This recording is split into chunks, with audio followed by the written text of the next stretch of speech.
plaisir de nous retrouver en ce matin. Continuons l'adoration avec ce verset. Que tous ceux qui respirent louent l'Éternel. Père, nous voici devant toi.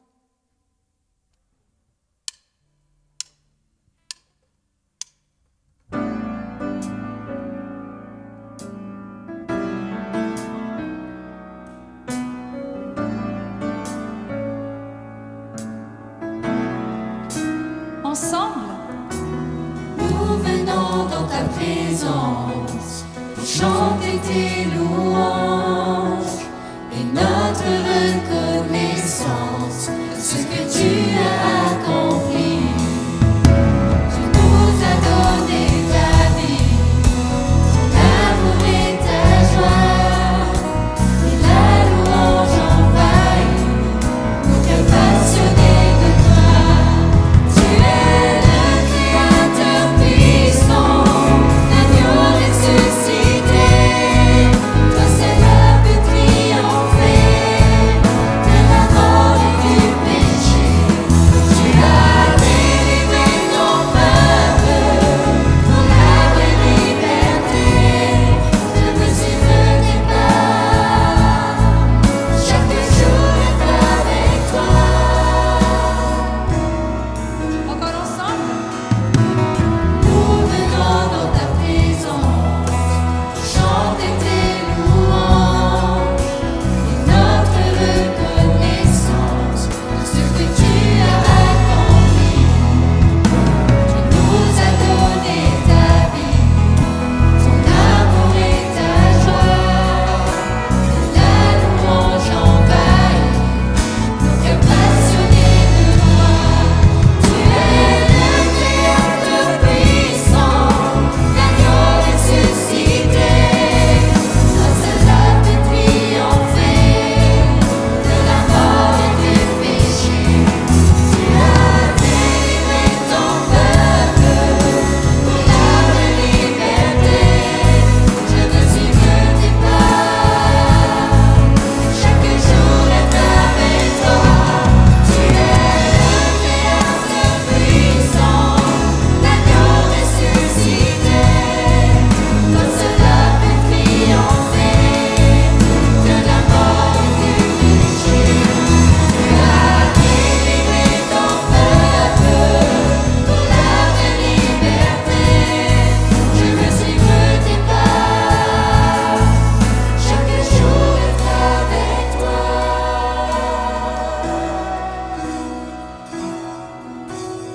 Nous venons dans ta présence. Maintenant que nous sommes en ta présence, Seigneur, nous voulons te dire Hosanna et viens prendre place.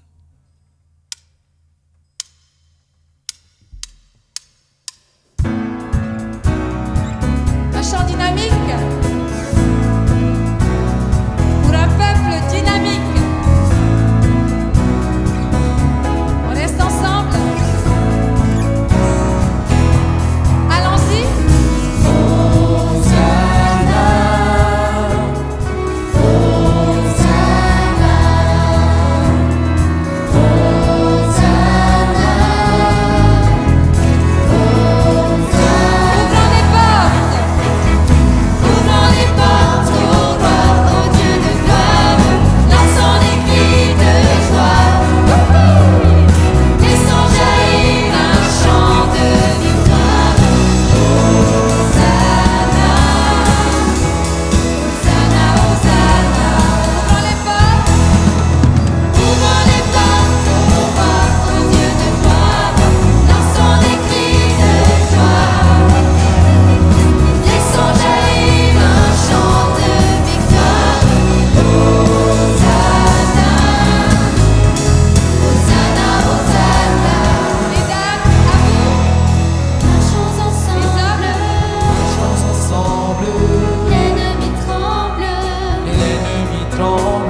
agréable d'être en sa présence et de lui chanter Hosanna.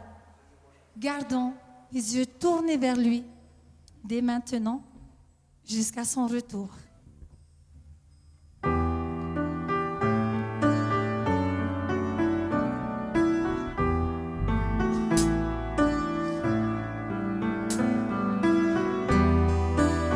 Ensemble, tournons les yeux vers lui.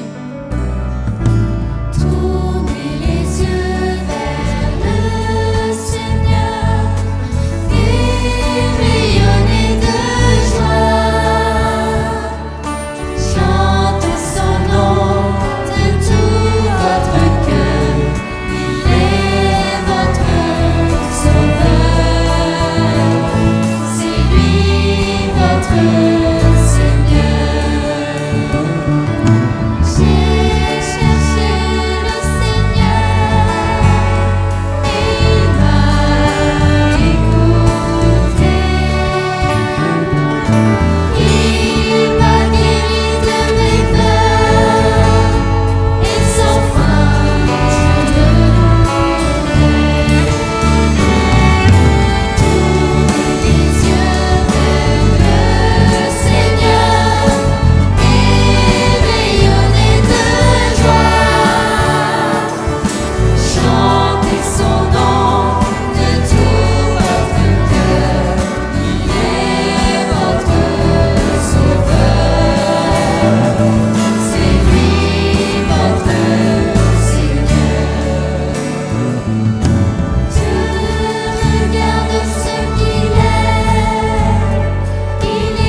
Bonjour à tous et bon sabbat.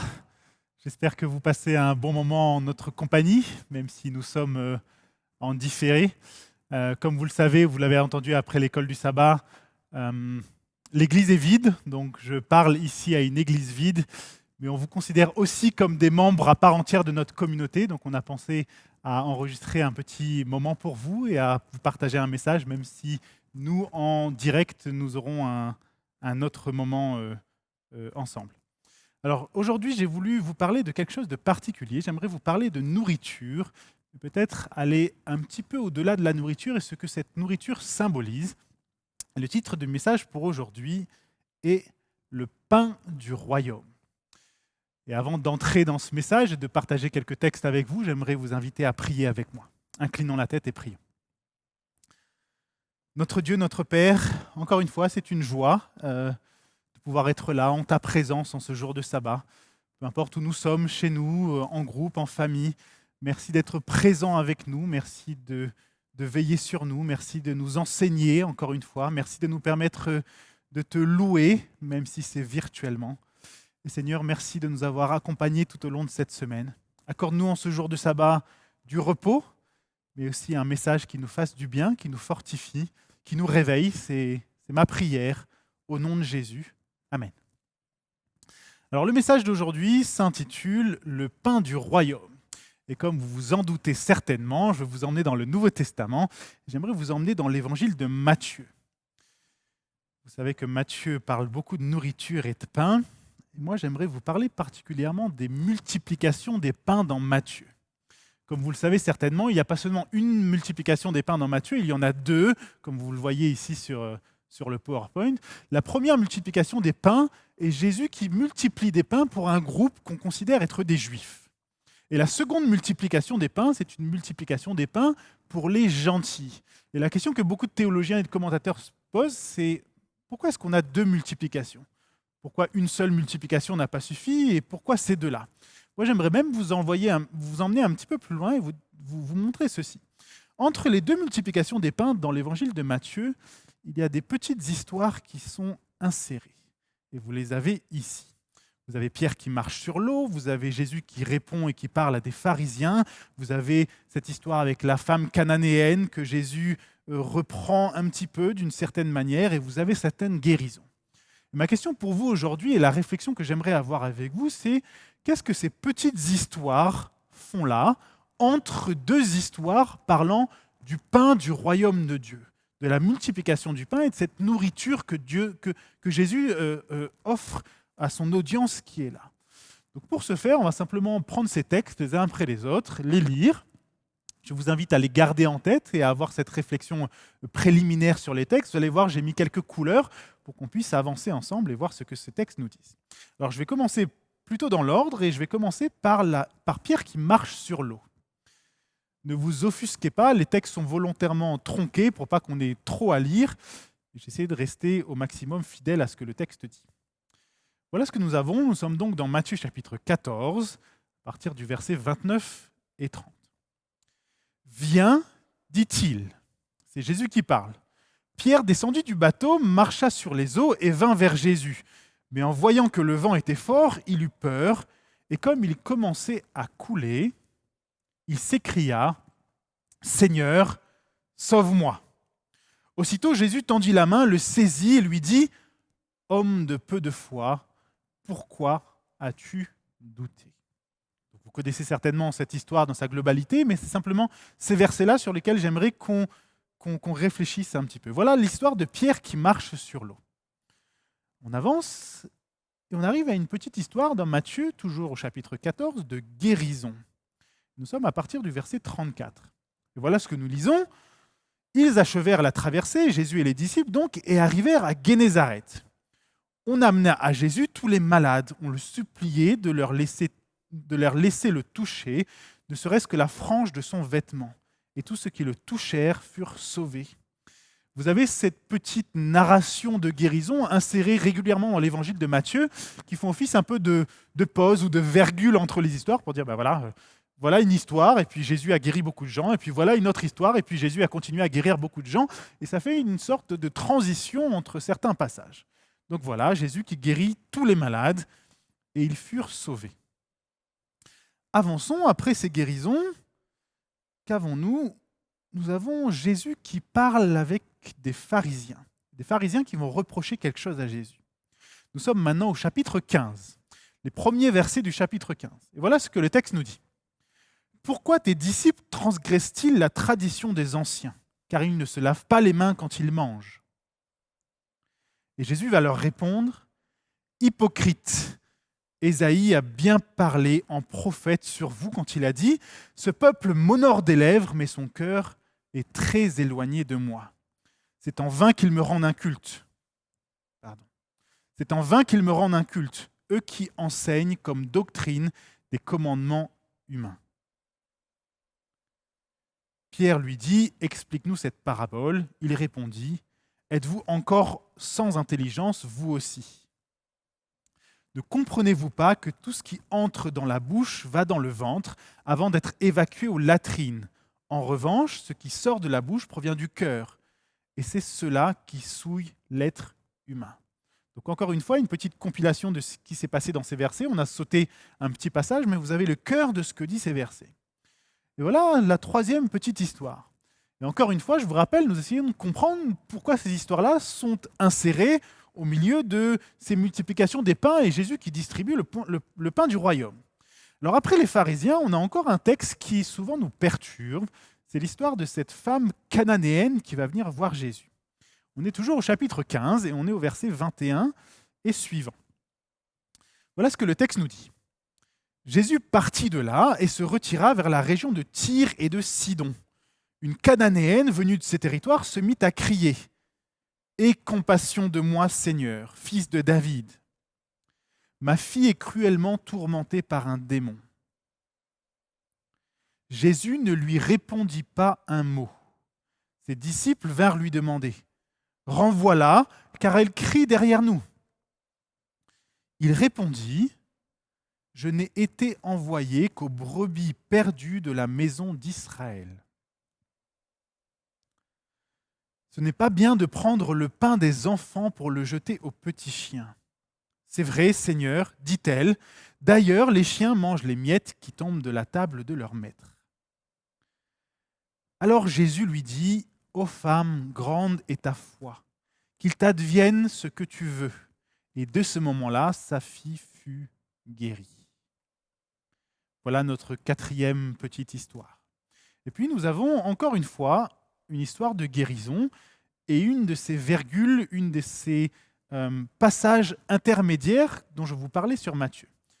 Matthieu chapitre 15, à partir du verset 29, et nous lisons « Jésus partit de là et longea les rives de la mer de Galilée, il monta sur les montagnes et il s'assit. Alors de grandes foules vinrent à lui, avec des infirmes, des aveugles, des sourds-muets, des estropiés et beaucoup d'autres malades. On les déposa à ses pieds et Jésus les guérit. » Alors je reviens avec ma question de base après avoir lu ces textes que vous connaissez certainement, juste pour nous rafraîchir un peu la mémoire. Pourquoi ces textes-là sont insérés ici ? En fait, on a tendance à les lire de manière isolée, c'est pour ça que parfois on rate le message central de ces textes, mais ces textes ont une cohérence, ils doivent être lus ensemble. Si vous prenez Jésus qui parle à la femme cananéenne et qui la traite de petit chien ou qui la traite de chien, alors on a un souci. Mais quand vous prenez l'ensemble du message et ce que Jésus essaye de transmettre d'un point A à un point B, alors les choses prennent cohérence. Mais quel est le but d'organiser les choses comme ça ? Si vous voyez, je veux mettre sur mon PowerPoint des petites choses en couleur. Vous voyez qu'ici, il y a deux petites histoires de guérison. En fait, ces deux histoires de guérison se font un peu écho. On emmène des malades à Jésus et Jésus guérit tout le monde. Alors ces deux histoires se ressemblent et se font écho. Mais ce n'est pas tout. Dans les trois autres petites histoires, il y a aussi des éléments qui se ressemblent et que souvent on ne met pas ensemble alors qu'on devrait le faire. Et je vous propose de voir ceci. Prenons notre cher Pierre qui décide de sortir de la barque et de marcher sur l'eau. Et en parallèle, prenons quelqu'un qui n'a absolument rien à voir avec lui, prenons cette femme cananéenne qui vient voir Jésus. Et si vous vous attardez dans la lecture du texte, vous vous rendrez compte qu'il y a beaucoup de petits éléments qui se ressemblent dans ces deux histoires. Je vous donne un exemple. Jésus va dire à Pierre, viens, allez, sors de la barque. C'est ce qu'on va dire à l'opposé à la femme cananéenne. On ne lui dit pas de venir, mais on lui dit de partir. Alors que pour Pierre, on lui dit, vas-y, viens, rapproche-toi de Jésus. La femme cananéenne, on va lui dire, mais non, c'est le moment pour toi de t'éloigner de Jésus. Et vous voyez, déjà, il y a un petit commentaire et une petite note qui est spatiale et qui a beaucoup de sens ici. Mais on a plus. Pierre va avoir un problème, mais il va se mettre à crier avec une voix forte et dire « Seigneur, sauve-moi ». En parallèle, cette femme cananéenne va aussi avoir un problème et va aussi avoir un cri de détresse adressé à Jésus. « Seigneur, viens à mon secours ». Jésus va faire un reproche à Pierre et va dire « Homme de peu de foi, pourquoi as-tu douté ?» C'est parce que tu as douté que tu t'es mis à couler. Et en opposition, ce qu'il va dire à la femme cananéenne, c'est « Ô femme, grande est ta foi ». Et vous voyez, dans ces deux histoires qui sont en parallèle dans le texte de Matthieu, Matthieu aime beaucoup créer ces parallélismes qui sont improbables. On va mettre Pierre en parallèle avec la femme cananéenne. On va mettre un disciple de Jésus, quelqu'un qui suit Jésus, quelqu'un qui est un juif, quelqu'un qui est habitué aux coutumes, à la culture, à la loi juive, quelqu'un qui est juste, quelqu'un qui marche avec Jésus. Et on va mettre ce personnage en parallèle avec quelqu'un d'improbable. C'est non seulement, ce n'est pas un homme, c'est une femme. Et non seulement une femme, mais elle n'est pas juive, elle est cananéenne. Et en plus, ce n'est pas une disciple de Jésus, ce n'est pas quelqu'un qui suit Jésus. Et puis, c'est une femme cananéenne, et donc avec les mœurs qu'on attribuait et la culture de l'époque qui nous invitait à détester ces femmes cananéennes-là. Mais Jésus va prendre un contre-pied. Et Matthieu va insister là-dessus dans la manière dont il va mettre les textes en parallèle. Au lieu de dire « Pierre, grande est ta foi, toi le juste fidèle, toi l'adventiste qui vient à l'église tous les samedis », et dire à la femme cananéenne, femme de peu de foi, éloigne-toi de moi, Jésus va dire l'inverse. Jésus va dire à celui qu'on estime comme étant juste et fidèle, au moins de tradition, de culture, il va dire à cet homme-là, ta foi est petite, tu manques de foi et tu doutes, tu n'as pas confiance en moi. Et au contraire, il va prendre cette femme qu'on pourrait penser être quelqu'un de mauvais, quelqu'un qui n'est pas chrétien, quelqu'un qui n'est pas adventiste, quelqu'un qui pêche. Et il va dire à cette personne, en fait, ta foi à toi est grande. Imaginez-vous le choc de lire ça à l'époque. De dire, toi disciple, tu n'as pas de foi, et toi, femme cananéenne que je ne connais pas, toi tu as énormément de foi. Parce que ce n'est pas la religion, ce n'est pas les actes spirituels, ce n'est pas tout ça qui compte, ce n'est pas la culture juive, ce n'est pas la manière dont on se comporte en société peut-être qui compte le plus, la manière dont les gens nous perçoivent, l'image qu'on dégage. Ce n'est pas ça qui est le plus important. Le plus important dans ce texte-là, c'est quelle est ta foi? De quelle manière est-ce que tu t'accroches à Jésus? Est-ce que tu as l'habitude d'entendre Jésus te dire « Viens » et au final, ta foi, elle est très petite? Ou est-ce qu'au contraire, tu es quelqu'un qui n'entend jamais Jésus te parler, cette fois-ci tu entends Jésus et tu entends les disciples, et qu'est-ce qu'ils vont te dire? C'est pars. Mais ta foi est grande. Alors, Matthieu et Jésus vont mettre ces deux personnes en parallèle pour parler de leur foi. Et si on revient à nos deux textes, alors on a, oui, deux guérisons qui sont en parallèle, vous les voyez ici en couleur verte, mais je vais mettre ici en bleu Pierre qui marche sur l'eau et la femme cananéenne. Parce que oui, ces deux textes sont aussi en parallèle. Et vous avez un texte qui reste seul et qui est central dans cette forme de chiasme et dans cette structure littéraire. Ce texte qui est central n'est pas juste central de manière structurelle dans le texte, mais il est aussi central pour son sens et son message. Je vous propose de le relire en ayant maintenant cette idée de... Il y a une comparaison entre Pierre et la femme cananéenne et on met ces textes-là en parallèle.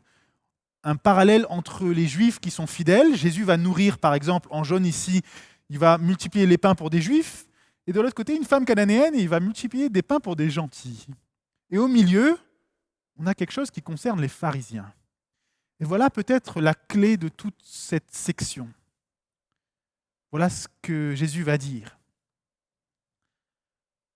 Hypocrite, Ésaïe a bien parlé en prophète sur vous, quand il a dit « Ce peuple m'honore des lèvres, mais son cœur est très éloigné de moi. C'est en vain qu'ils me rendent un culte, eux qui enseignent comme doctrine des commandements humains. » Pourquoi dire ça au centre de cette structure littéraire? Pourquoi cela est le cœur du message? Pourquoi le cœur de ce message entre les multiplications des pains, c'est hypocrite? Tu suis les doctrines, tu dis sur les commandements, la plupart sont des commandements humains, mais hypocrite, parce que tu m'honores avec la bouche, mais ton cœur est éloigné de moi. simplement parce que c'est l'histoire et c'est le sens de tous ces passages-là. Pierre était oui un juif, où était son cœur? La femme cananéenne était non pas une juive, c'était une étrangère, une gentille, mais où était son cœur? Parce que c'est ça qui est important pour Jésus. Jésus va faire un reproche à Pierre, mais il va élever la foi de la cananéenne. Et la question est celle-ci. Où est ton cœur? Est-ce que ton cœur est dans la tradition? Est-ce que ton cœur est dans la culture? Est-ce que ton cœur est dans l'image que tu peux projeter à l'extérieur? Où est ton cœur? Où est-ce que ton cœur et ta foi sont en Jésus? Peut-être que c'est le plus important. Peut-être que tu peux être une femme pécheresse, un homme pécheur, un enfant pécheur, mais ton cœur est bien placé. Il y a quelque chose d'important, on a souvent l'impression, et je pense que c'est une erreur dans notre manière de percevoir la théologie et la doctrine biblique, de dire « je pêche, donc mon cœur est éloigné de Dieu ». Je ne suis pas sûr que ça fonctionne comme ça. Peut-être que notre définition du péché est aussi à revoir. Mais la question est pas est-ce que tu pêches ou pas. Ce n'est pas la question qui est importante. La question n'est pas qu'est-ce que tu professes de ta bouche, comme dit ce passage central en citant Ésaïe. La question n'est pas quelle est ta culture religieuse. Mais la question est, écoute, où est-ce qu'est ton cœur? Où est-ce que tu places ta foi? En qui est-ce que tu mets ta confiance? Malgré ton statut, malgré tes erreurs, malgré qui tu es, en qui est-ce que tu places ta confiance? Et vous voyez que tous ces textes parlent de foi. La foi, la foi, la foi, la confiance, le cœur, et qui est le centre de tout ça. Et vous avez une progression. Vous voyez qu'on passe d'un territoire juif à un territoire païen. Parce que Jésus va ouvrir ces barrières, il va enlever ces barrières qu'il y avait entre le bon juif et le mauvais gentil. Il va dire, mais et si on enlevait ce mur qui existe là? Entre le bon juif et le mauvais pécheur, le bon juif et le mauvais gentil. Si on enlevait cette barrière, ce mur, si on la brisait et qu'on enlevait ce qui nous sépare les uns des autres et qu'on disait que ce qui est important, c'est la foi. Alors Jésus va nous emmener sur un chemin des foi, de la multiplication des pains pour les Juifs à la multiplication des pains pour les gentils. Parce qu'eux aussi ont placé leur foi en Jésus. Et le pain du royaume, et le royaume lui-même n'est pas limité aux Juifs. Le royaume n'est pas limité aux adventistes. Le royaume et les pains sont destinés à tous. Et en particulier ceux qui choisissent de mettre leur foi et leur cœur en Christ. Jésus va rompre cette barrière. Et je pense nous interroge sur « Et toi ? Où est-ce que cette barrière tu la mets ?» Oui, le premier message était ta foi et ton cœur, où est-ce que tu les places? Mais le second est le suivant. Dans ta relation avec l'autre, en particulier avec celui qui n'est pas comme toi, qu'on aurait tendance à haïr ou à détester, celui qui n'est pas juif, celui qui n'est pas adventiste, celui qui n'est pas chrétien. Comment est-ce que tu te lie avec lui? Ou peut-être, dit d'une manière différente, où est-ce que tu ériges des murs entre toi et ces personnes? Vous voyez, je trouve ça assez ahurissant. On parle de mission, on parle d'évangélisation, on parle de toucher le cœur des gens. C'est génial. Mais je pense qu'on ne touche pas le cœur des gens en érigeant des murs qui nous séparent d'eux.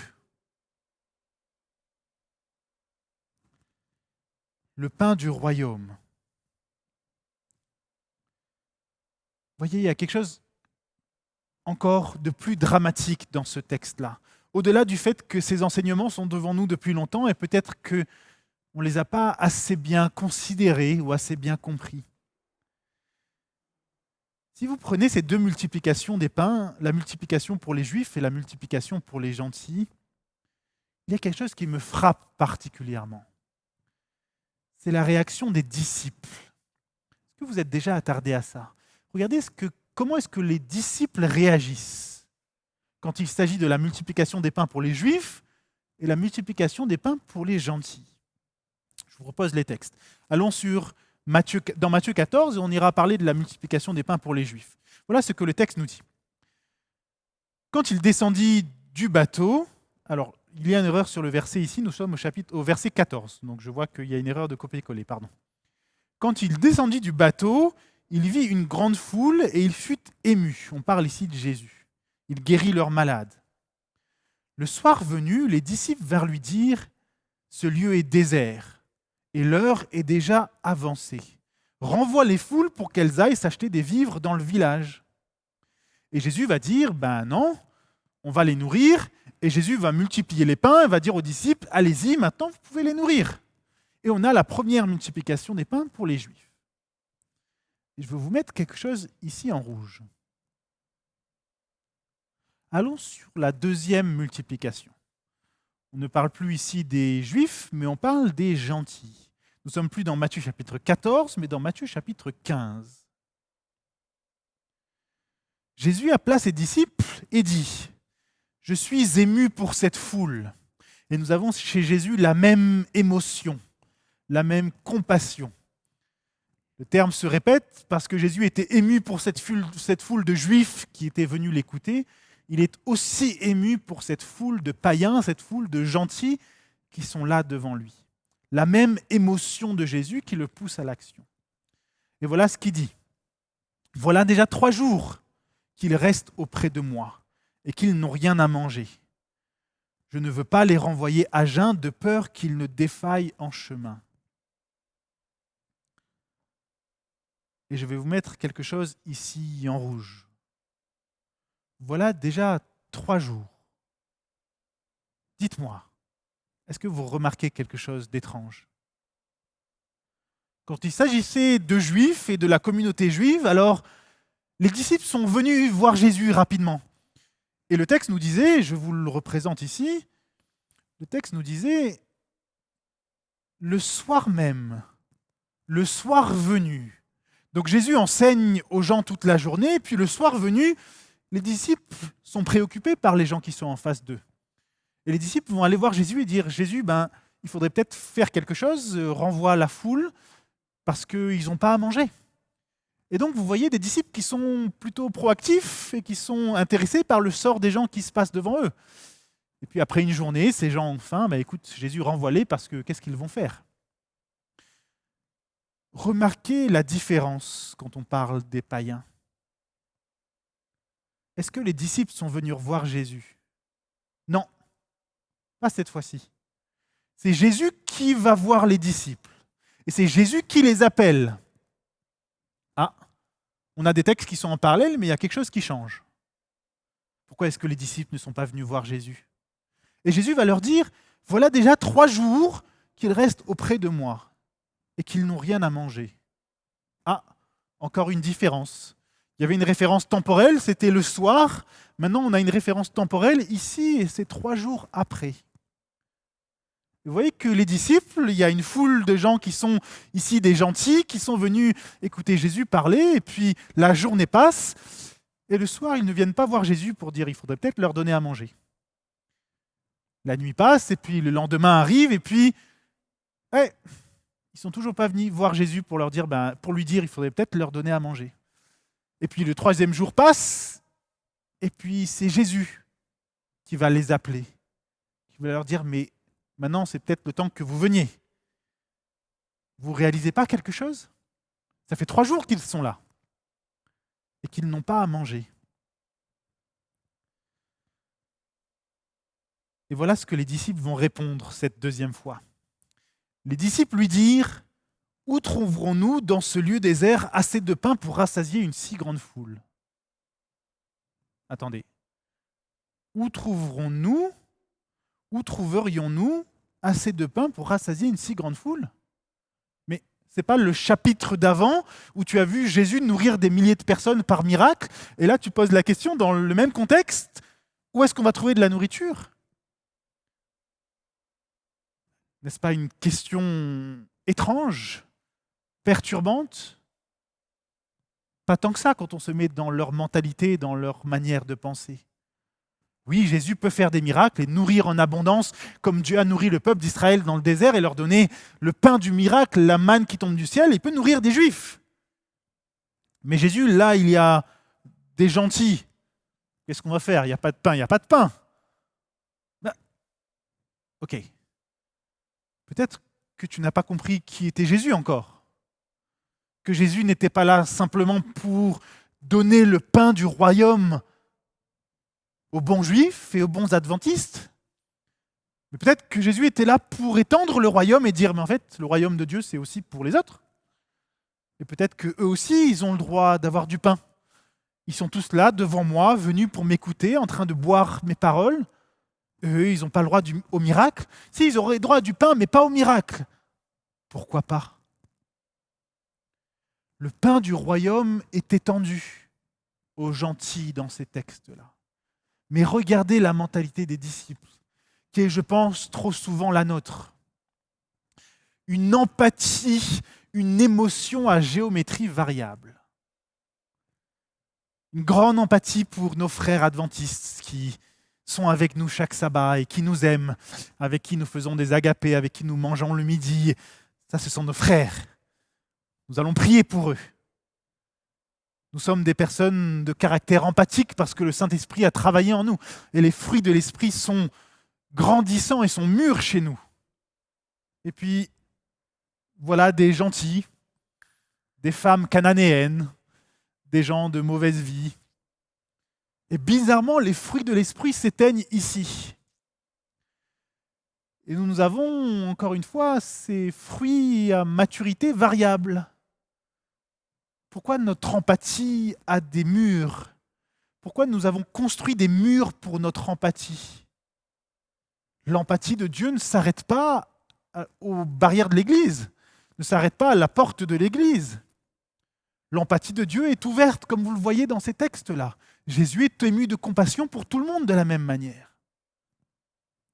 Peut-être qu'on devrait être ému de compassion pour ces gens-là aussi.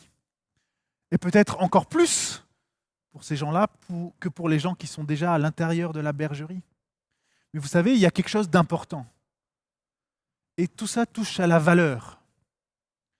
C'est très difficile d'être ému de compassion, d'avoir les entrailles qui vibrent pour des gens que nous considérons sans valeur.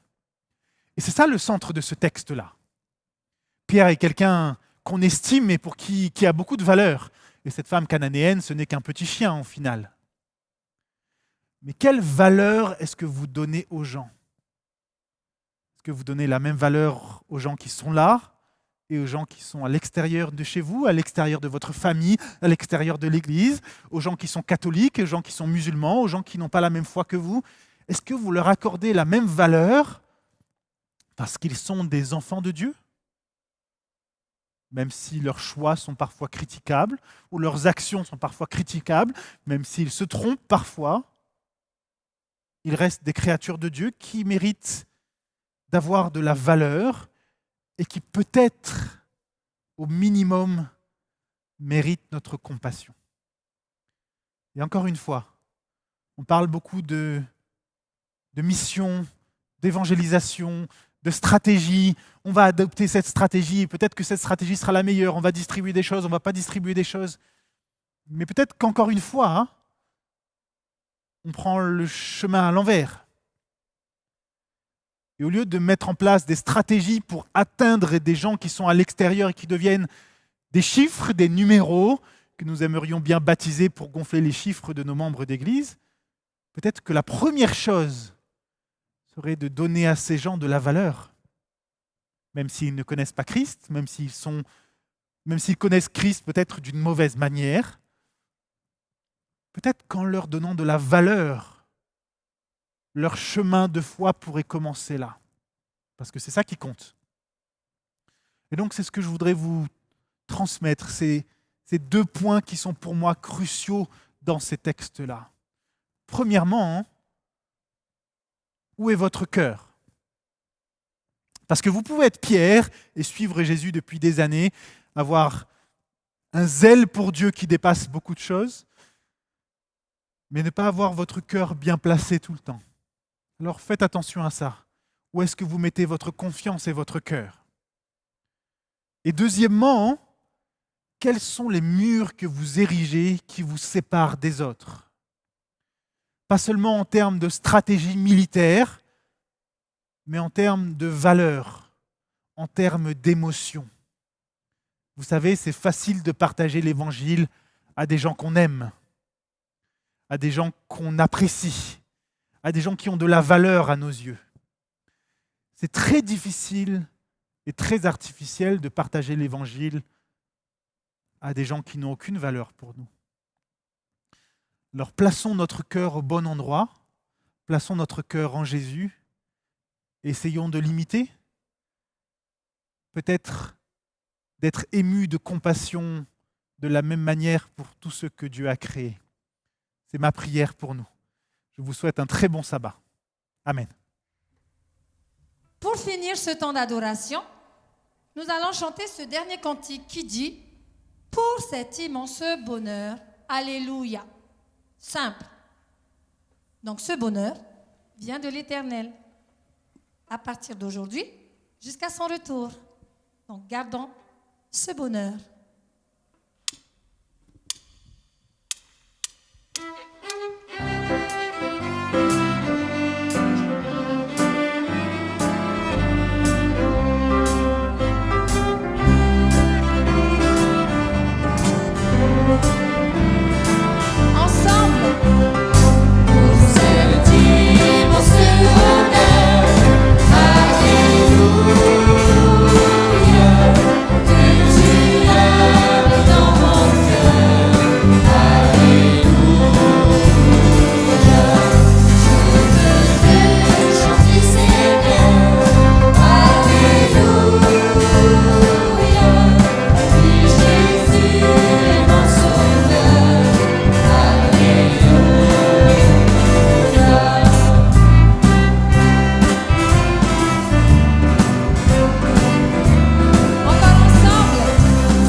Chers amis, je vous propose d'incliner la tête et nous prierons ensemble. Notre Dieu avec nous, j'aimerais te remercier pour ta présence. Merci d'avoir été présent avec nous aujourd'hui, mais merci d'être présent quotidiennement dans nos vies. Merci Seigneur de marcher avec nous chaque jour. Merci de ne pas nous lâcher la main alors que souvent nous ne mériterions rien d'autre. Merci pour cette compassion dont tu fais preuve à notre égard. Seigneur, continue à travailler en nous par ton esprit. Continue à nous façonner. Continue à façonner notre cœur, qu'il soit placé en toi. que notre confiance soit pleinement basée sur toi. Confiance dans ton amour, dans ta manière de nous traiter, de traiter les gens qui nous entourent. Et Seigneur, aide-nous à t'imiter en cela. Aide-nous à faire preuve de compassion, d'amour, non seulement pour les gens qui sont autour de nous et les gens qui nous aiment, mais aussi les gens qui le méritent peut-être un peu moins selon notre jugement. Aide-nous à valoriser ces personnes. Aide-nous à les aimer. Seigneur, continue à marcher en ce sens avec nous. Continue à vivre au milieu de nos familles. Continue à vivre au milieu de nos églises. Et permets que nous soyons, comme tu le souhaites, la lumière dans le monde où tu nous places. Tu sais que nous en sommes incapables, mais toi, tu peux nous faire briller. Alors, fais-le. C'est ma prière au nom de Jésus. Amen.